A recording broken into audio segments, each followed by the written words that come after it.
Happy holidays. Happy New Year, everyone. Today, we are taking a look back at some of the most compelling conversations we've had surrounding the case against Rex Heuermann, the man accused of being the Long Island serial killer. You're listening to the Hidden Killers podcast with Tony Brueski, featuring former federal prosecutor and president of West Coast Trial Lawyers, Nima Rahmani. Let's talk about Rex Heuermann's situation. Let's talk specifically about his wife, because she's making more headlines with statements that she is giving. She's getting more attention than he has the last couple of weeks, it seems. This time asking for 300 guns back, arguing that they're marital property worth hundreds of thousands of dollars. Is this someone who's just completely tone deaf to what's going on around her, or is this really bad representation that's saying, yeah, you need some money, let's try and get those guns? I couldn't believe it, Tony, when I first read it. I'm like, this has to be a joke, right? Yeah. I mean, here's someone that, talk about tone deaf. I mean, her husband is one of the most hated men in the country, responsible, at least allegedly, for countless deaths of sex workers and counting. Mm-hmm. And, the question was, what were you doing during the time? I mean, allegedly she was out of state, but, her hairs are at the scene. Yeah. So she's kind of wrapped up in all this, number one. And now, her husband has basically like an armory of weapons.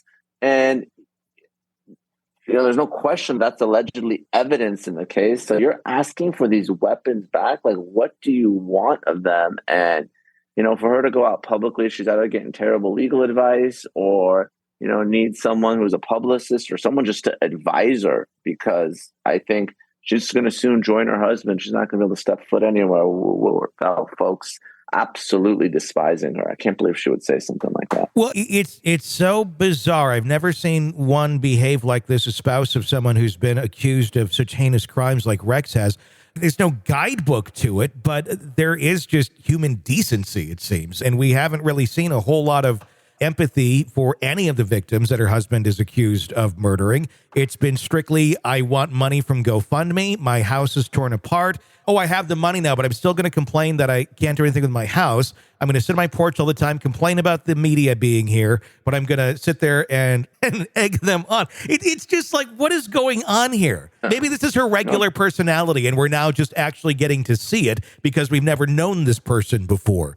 But it seems like a really toxic, bizarre way of handling things. And I'm wondering, is she going to end up incriminating herself in some way by what she's saying out loud and the bizarre behavior that we're witnessing? Yeah, I mean, it's really bizarre. Like you said, I mean, Tony, you nailed it. She's, yelling at the press, right, outside of her house, just like they've done something wrong, right? She's this home, which really should be condemned, neighborhood wants it torn down. She wants to keep it because it's somehow, the family home. Now she's filing, spending money filing with an attorney, filing to get these guns back. It's just threatening to sue the police. I get everyone deals with trauma differently, but I don't know. This really kind of takes the cake of, I don't have a whole lot of pity for you anymore.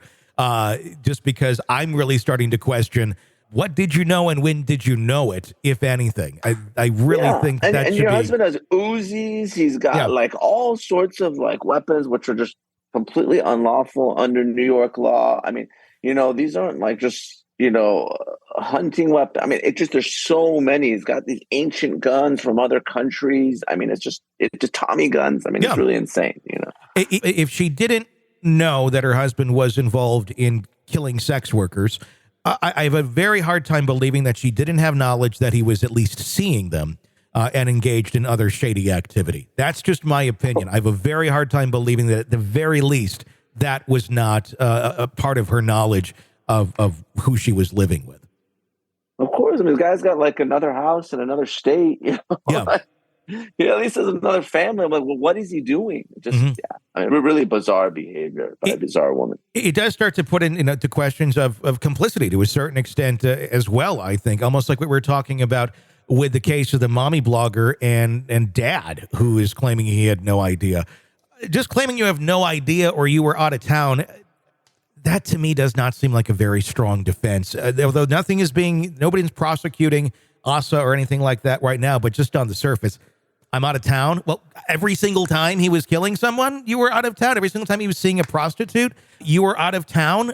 I think we know in some cases that she wasn't out of town, not necessarily in the murder, but when her husband, there's allegations that she was well aware that they were coming to the basement. There's a lot of chatter on social media, Tony. You're right. That, there was someone else helping Rex. Was it Asa? Was it someone else? I mean, so she's got to really kind of tread lightly. Yeah. I'm not accusing her of anything, but, she's at least in a close proximity. And I think, if she was getting good advice, she would really sort of keep her mouth shut and stop trying to. First of all, the argument has no merit when it's been seized as evidence, number one. Those are all, either used potentially evidence that was used in murders or, weapons that were possessed unlawfully. Mm-hmm. So she doesn't have a legal right to them, but to kind of kick up dust here, not the smart thing to do. You're consuming the Hidden Killers podcast. Want more? Start binging on all of our true crime podcasts right now through Apple Podcasts and get an ad-free experience when you sign up to be a True Crime Today Premium Plus member exclusively on Apple Podcasts. More of the Hidden Killers podcast dropping soon. Press subscribe now.